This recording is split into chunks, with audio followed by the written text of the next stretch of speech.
Hello academicians, regards from National Resource Center for Education, Central University of South Bihar, Gaya, Bihar. I, Dr. T.K. Basantia, start my deliberation in this session with the viewpoint that an ideal pedagogy values each point that touches it or comes in its way. An ideal pedagogy must be elastic and dynamic for its context, or it should be context specific. As a piece of copper can be melted and used for various purposes like preparation of utensil, preparation of statue, preparation of electrical wire, etc. Accordingly, pedagogy must be flexible and can be shaped and reshaped for meeting the requirements in diverse educational context. Already we have discussed the background of subject specific pedagogy and philosophical base and types of subject specific pedagogy, along with the use of pedagogy in different subjects at school level in our previous 5 sessions. Each subject of school can be considered as a context for the use of pedagogy.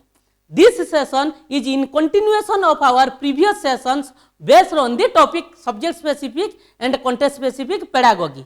In fact, this session is the last session of the topic. In this session, we would continue our discussion on some more important educational context and pedagogical orientations needed according to such contexts. In this session, our discussion would mainly focus on pedagogy in relation to 9 dynamic educational contexts. Those are context of stages of education, context of types of learner, context of domains of behavior, context of nature and types of institution, context of locality or local of the institution, local, national and global context, culture and language context, theoretical and practical context of learning, and time context. In this session, our discussion would continue under 2 parts, that is part A and part B. Part A would include first 5 educational contexts and part B would include last 4 educational contexts. Let us start with part A. First one is context of stages of education.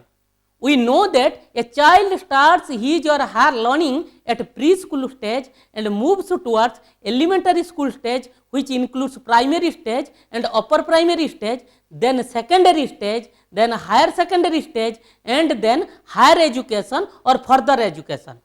In India, though preschool education is not formal, but it has a great significance for different stages of education. In pre-primary school stage, generally the content and pedagogy are merged in such a manner that both are treated as a single unit. In this stage, the child learns through playing, dancing, singing, toy making, etc. Learning of basic skills like reading, writing and arithmetic or 3Rs in an integrated manner is given priority in this stage. Coming to formal education stages of school, we find that primary stage plays a catalytic or foundational role for upper primary, secondary and higher secondary education. Further, upper primary stage is viewed as transitory period or bridging period between primary and secondary education, and secondary stage is viewed as transitory phase between elementary education and higher secondary education. Higher secondary stage is a transition phase from pedagogical approach to andragogy based approach. What to learn is the prime focus of elementary education, why to learn is the prime focus of secondary education, and how to learn is the prime focus of higher secondary education. In lower classes, the contents of different subjects are more or less studied in integrated manner, but in higher classes, the detailing of the subjects are made. Interdisciplinary curriculum design and learning are focused in basic school level, and in higher stages of school, interdisciplinary curriculum and learning are focused. The load of curriculum and teaching learning in different stages is decided on the basis of the content load that a child can take. The content load in different learning areas increases as the child moves from lower classes to higher classes. So, this kind of change also needs special pedagogical focus. The children depends more on teachers in lower classes, but when the children move towards higher classes, they shift their focus from teacher dependency to self study. So the pedagogy of primary classes is more determined by teacher, whereas the pedagogy of the higher classes may be determined by the learner along with the teachers. The higher level thinking process like critical thinking, analysis and synthesis ability, problem solving ability, etc. occupy major role in secondary and higher secondary school level in comparison to primary school level. So, in higher classes, learner like more to learn through debate and discussion, analysis and synthesis, reflection, criticism, etc. But in lower class, learners learn through activities, explanations, demonstrations, examples, etc. Even the same topic demands different pedagogical treatment in different classes. For example, the mathematical formula sum of angles of a triangle is equal to 180 degree can be taught through inductive and deductive approach as well as analytic and synthetic approach. While in lower class, it is better to use inductive and deductive approach to teach the same formula, but in higher class, it is better to use analytic and synthetic approach to teach the same formula. While the pedagogy in lower class is more centered on local and immediate environment, the pedagogy of higher classes is more discipline centered and somewhat importantly free from local and immediate environment, as in higher classes independent thinking developed in learners plays a significant role. Second one is context of types of learner. It is known to us that psychology or behavioral study respects individual differences. Individual differences may be categorized under two basic heads like inter-individual difference and intra-individual difference. We find inter-individual difference and intra-individual difference with respect to behavioral traits like intelligence, creativity, aptitude, achievement, interest, attitude, adjustment, etc. in children based on their heredity and environmental factors. Take one instance here. A child has intelligence quotient that is IQ 120 and another child has IQ 80. This difference in IQ connotes inter-individual difference. Take another instance here.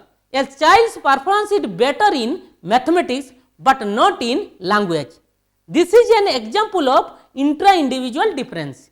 If IQ is a determinant of better performance in education, so a child having IQ 120 requires a teaching learning style which would be more problem centered and more self-dependency type than a teaching learning style which is meant for a child having IQ 80. The child having IQ 80 may require a pedagogical style which is more elaborative type or may be remedial type or may be teacher dependency type to some extent. If a child performs well in mathematics and the performance of the same child in language is poor, the child needs a kind of enriched treatment in mathematics and a kind of remedial treatment in language.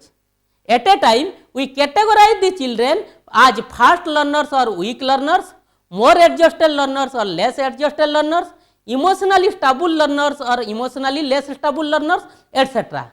Hence, the pedagogical treatment needs to be given according to the characteristics of the learners.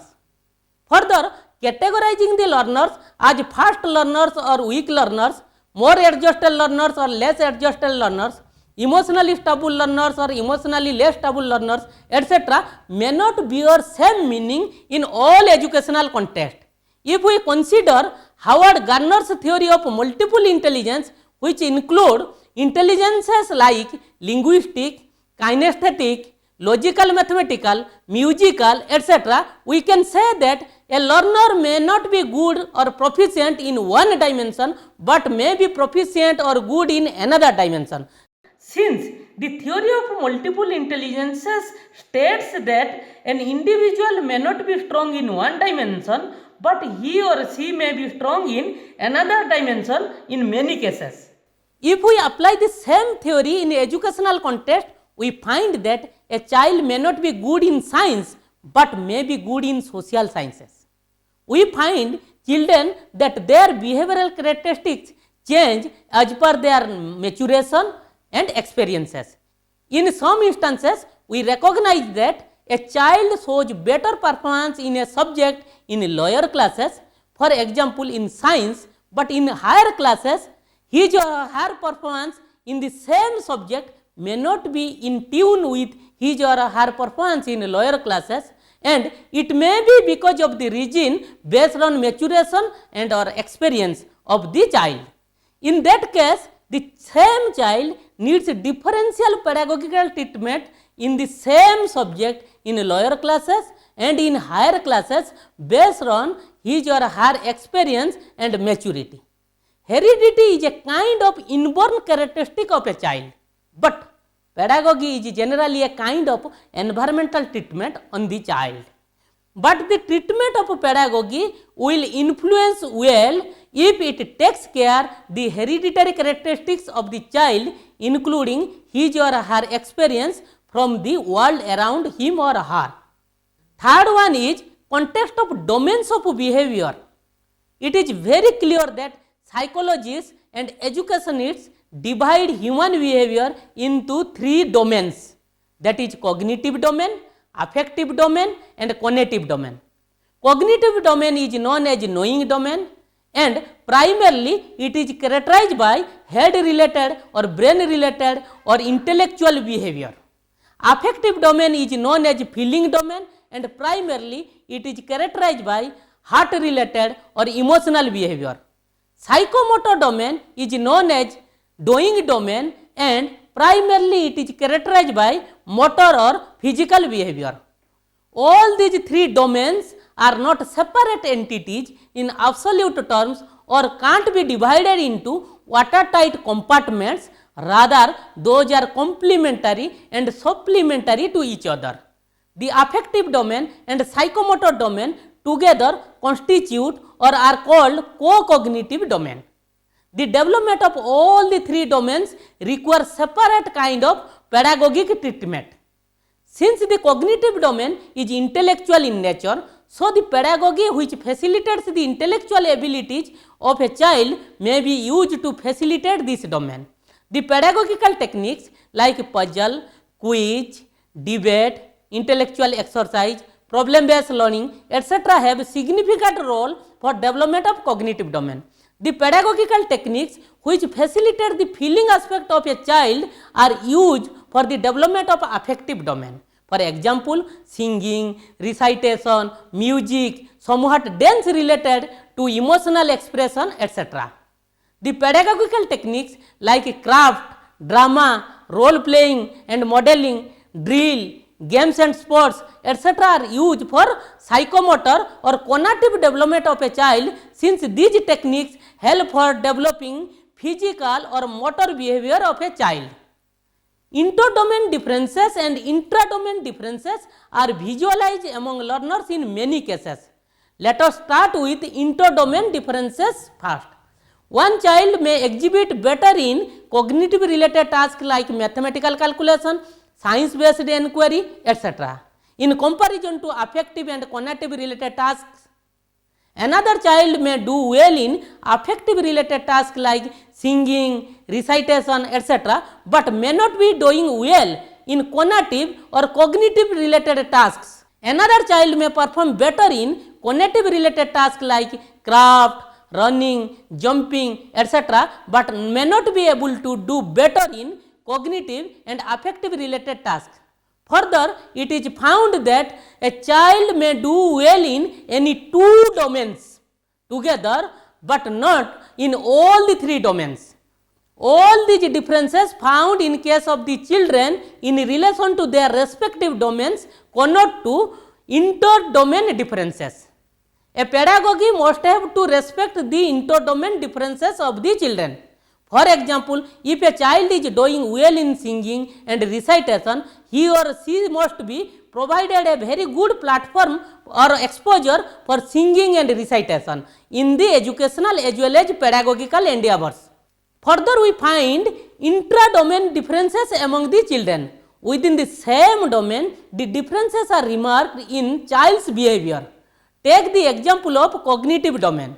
In cognitive domain, memory and critical thinking are two subdomains or sub-areas of behavior, including many other subdomains or sub-areas of behavior like understanding, analyzing ability, etc. A child may be good in memorizing learning tasks, but he or she may not be able to do well in activities that require critical thinking. Another example I want to cite here. From the cognitive domain, a child is doing well in macro level activities in cognitive domain like race competition, drama, games, etc. But the same child may not perform better in micro level activities in the same domain. For example, in the laboratory practical work. Laboratory practical work is a kind of micro level work that basically requires finger related activities which fall under cognitive domain and that requires much concentration, stamina, perseverance, patience, etc., which may not be possible with the same child. Pedagogy must reinforce to take care of these differences found within the same domain of a child. As holistic development of a child requires paying attention to every aspect of behavior or behavioral characteristics of a child across and within the domains of behavior, so the pedagogy must link as well as facilitate the every aspect of behavior across and within the different domains of behavior of the child. Fourth one is context of nature and types of institutions. In our surrounding, we find different types of schools. From gender perspective, we find boys schools, girls schools and co-educational schools where both boys and girls study. From management point of view, we see private schools, public schools and government schools. Some government schools are managed by central government and some are by the state governments along with the local bodies like municipalities and other such bodies. Both multi-grade classroom and monograde classroom schools are commonly observed in Indian school setup. There are schools like minority schools, religious schools, railway schools, petroleum schools, Sainik schools, Navodaya schools, etc. Each one is established with special foci. Also in educational setup, non-formal and alternative schools are there along with formal schools. Though achieving academic pursuit is the main concern or common goal of all the schools, still nature, feature, characteristics and facilities of different schools are not same. For example, central schools managed by Government of India and some public schools like Delhi Public Schools, Dayananda Anglo-Vedic Schools, etc. have mostly basic infrastructure facilities, but many government managed schools lack basic facilities of teaching learning, including required number of teachers even. Sometimes a school runs with single teacher where many classes are found. Special schools possess specific or hidden objectives other than common goals of the schools. For example, adequate emphasis on physical fitness of a child is the special focus of Sainik school or even army schools. Hunting the talents of the rural children and nurturing their talents is the unique feature of Navodaya schools. Therefore, pedagogy to be used in a particular type of school must consider the focus, asset and limitations of the schools. A school having proper information and communication technology or ICT facility can use ICT as a tool for teaching learning of a content, but a school which has no or less ICT facility can use some other important pedagogic tools for teaching learning of the same content. A school which has no adequate science laboratory facility can use ICT facility or immediate environment of the school as the alternative to science laboratory for teaching learning of the science. Syllabus remaining the same, the curriculum differs across schools under a particular organization or school board. In a more clear-cut manner, I want to mention that beyond syllabus or even within syllabus, different schools intend to give different kinds of exposure. Exposures for the students among schools may differ both in curricular activities and co-curricular activities which include games, sports, debate, discussion, seminar, and many other activities. Pedagogy must try to respect and materialize such intention of the schools. Nowadays, non-formal or alternative or open model of school is also gaining popularity. With respect to the curriculum, characteristics of the learner, support services, timing of the learning, teacher characteristics, etc., a lot of differences are found between formal schools and non-formal schools or open schools. Since non-formal or open schooling is more flexible in many respects as comparison to formal schools, so the pedagogical practice in non-formal and open school setup should be somewhat flexible in comparison to formal schools. Fifth one is context of locality or locale of the institution. In fact, locality or locale of a school affects a lot or matters a lot in its teaching learning process. Schools are spread over different geographical areas like hilly or mountain regions, desert regions, plain regions, jungle or forest regions, etc. Further, schools spread from middle or mainland area of a country or state to its peripheral or bordering areas and even in islands. The state which has coastal areas, in such state, schools are spread in its coastal areas. Schools can also be divided as rural schools, semi-urban schools and urban schools. Some schools are located in advanced areas or city areas and some others are located in remote or backward regions. One region or locality has some special or unique resources and facilities which may not be available in case of other regions or localities. A child always has knowledge on or access to his or her local resources, but he or she may or may not have access to the resources which are there in far off places.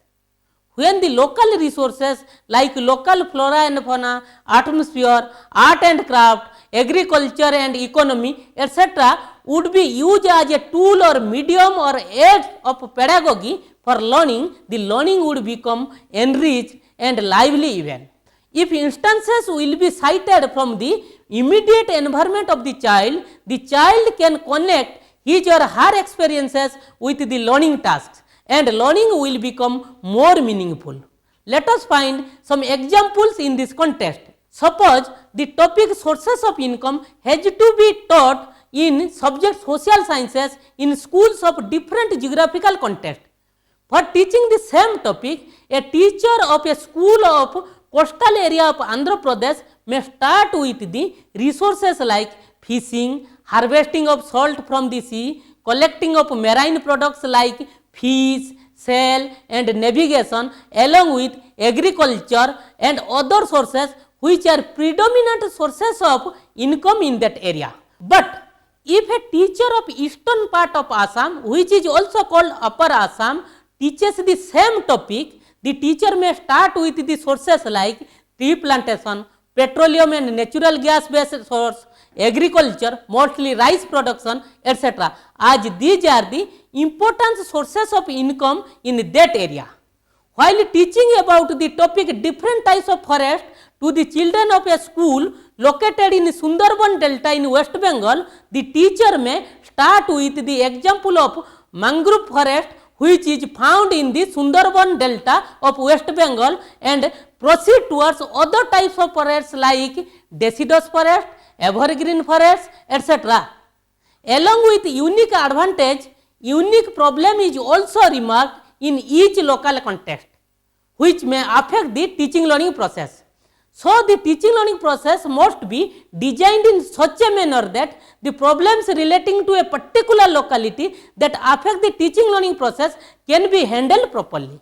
For example, while teaching about boat and ships to the children of schools of Uttarakhand, sufficient illustration and examples regarding boats and ships needs to be given to the children. As in Uttarakhand, boats and ships are hardly found.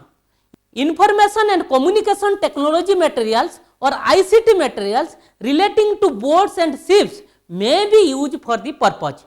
Even ICT materials have limitations or problems to clarify some concepts, especially relating to shape, size, texture, etc. of the concept. This problem arises out of projection of pictures. Here the teacher has to solve the problem through additional verbal expressions and use of non-verbal materials and other alternative media which have importance for clarifying the concept. We also find the children who are studying in urban schools, they may not have sufficient exposure to the rural area activities and materials. Similarly, the children studying in remote or backward regions may not have sufficient knowledge about activities and materials of the developed areas or urban areas.